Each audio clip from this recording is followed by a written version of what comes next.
இன்னைக்கு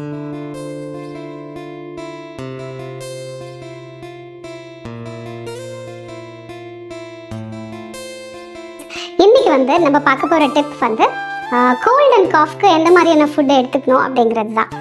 பொதுவாகவே கோல்டு வந்தாலே மூக்கு ஒழிகிட்டே இருக்கும், தும்மிட்டு இருப்போம், இல்லைன்னா ஏதாவது ரொம்ப மூக்கு அடைச்சிட்டு ஒழுங்காக கூட ப்ரீத் பண்ண முடியாது. ஸோ இது நமக்கு தெரியும், எந்த அளவுக்கு படுத்தலாம் இருக்கும், ரொம்ப கஷ்டப்படுவோம் இல்லையா? எப்படா அது சரியாகும் அப்படின்னு நினச்சிட்டு இருப்போம். இந்த மாதிரியான டைமில் எந்த மாதிரி ஃபுட்டை எடுத்துக்கணும்?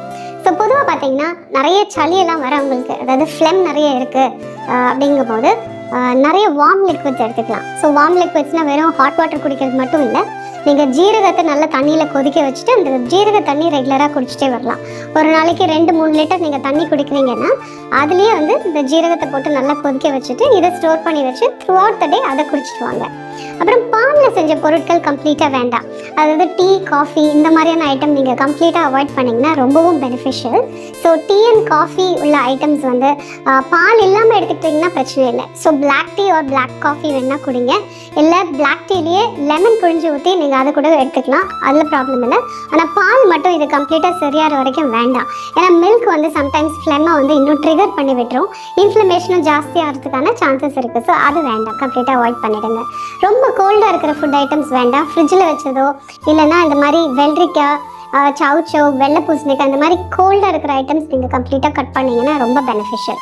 ஆனால் வார்மாக இருக்கிற லிக்விட்ஸ்னு பார்க்கும்போது சூப் இருக்கு இல்லைங்களா, மிக்ஸ்ட் வெஜிடபிள்ஸ், ஸோ கையில் கிடைக்கிற வெஜிடபிள்ஸ் எல்லாத்தையும் லைக் நம்ம ரெகுலராக பொரியலுக்கு யூஸ் பண்ணுற வெஜிடபிள்ஸோ இல்லைன்னா கேரட்டு, பீட்ரூட்டு, பீன்ஸு, பட்டாணி இந்த மாதிரியான வெஜிடபிள்ஸ், கேபேஜ், காலிஃப்ளவர் இது எல்லாத்தையுமே குக்கரில் போட்டு ப்ரெஷர் குக் பண்ணி அதை நல்லா பாயில் பண்ணதுக்கப்புறமா மேஷ் பண்ணி அதை வடிகட்டி அதோட கிளியர் லிக்விட்ஸ் இருக்கும் இல்லையா, ஸோ அது நல்லா சூடாக குடிக்கலாம் சால்ட் அண்ட் பெப்பர் போட்டு. ஏன்னா பெப்பர் அண்ட் சால்ட் அதை மிக்ஸ் பண்ணி குடிக்கும்போதே உங்களுக்கு நல்ல ரிலீஃப் கிடைக்கும். உங்களுக்கு அந்த கோல்டோட எஃபெக்ட்ஸ் கூட கொஞ்சம் கொஞ்சமாக அந்த நேசல் கன்ஜெஷன், அந்த செஸ்ட்டில் இருக்கிற கன்ஜெஷன் கூட கொஞ்சம் ஈஸப் ஆகும், ரொம்ப நல்லது. ஸோ சில்லி பவுடர் இல்லை க்ரீன் சில்லிஸ் யூஸ் பண்ணுறதோட பெப்பர் யூஸ் பண்ணி பாருங்கள், ரொம்பவும் பெனிஃபிஷியலாக இருக்கும். அதே மாதிரி மோர் குடிக்கிறது அது காய்ச்சின மோர் பெட்டர். ஸோ அதில் நல்ல மஞ்சள் பொடி நீங்கள் ஆட் பண்ணிக்கோங்க. மோரை காய்ச்சிட்டு மஞ்சள் பொடியெல்லாம் போட்டு கொஞ்சமாக தாளிச்சிட்டு நீங்கள் வேணால் குடிங்க. பச்சை மோரை குடிக்காதீங்க, அது ரொம்ப புளிச்சிருக்கிற மோரும் நீங்கள் அவாய்ட் பண்ணுறது ரொம்பவும் அவசியம். அடுத்து இஞ்சி, அதாவது இஞ்சியை நல்லா தட்டி போட்டு ஜிஞ்சர் டீ குடிக்கலாம். இல்லைன்னா பட்டையோட தூள் இருக்கு இல்லையா, சின்னமன் பவுடர்னு சொல்கிறோம். ஸோ வார்ம் வாட்டரில் நீங்கள் ஒரு ஹாஃப் லெமன் பிழிஞ்சு ஊற்றிக்கலாம். அதுக்கப்புறம் ஒரு பிஞ்ச் பட்டையோட பொடி இது எல்லாத்தையும் போட்டு கலந்துட்டு வேணும்னா நீங்கள் வடிகட்டிக்கோங்க. ஆனால் இந்த லிக்விட் நீங்கள் குடிச்சிட்டு வந்தீங்கன்னா சின்னமன்னால கூட உங்களுக்கு நல்ல பெனிஃபிட்ஸ் இருக்குது, நல்ல அந்த கன்ஜெஷன் ரொம்ப ஈஸப் ஆகும்.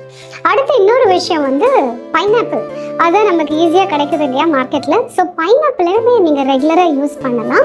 பைனாப்பிள் நல்லா கட் பண்ணிவிட்டு அப்படியே நீங்கள் ஃப்ரூட் சாப்பிட்டாலும் சரி, இல்லை இந்த கட் பண்ண பைனாப்பிள் மேலே நீங்கள் சின்னமனோட பவுடர், அதாவது பட்டையோட பொடி இருக்கு இல்லையா, அதை நல்லா லேசாக தூவிட்டு அதை கூட சாப்பிடலாம்.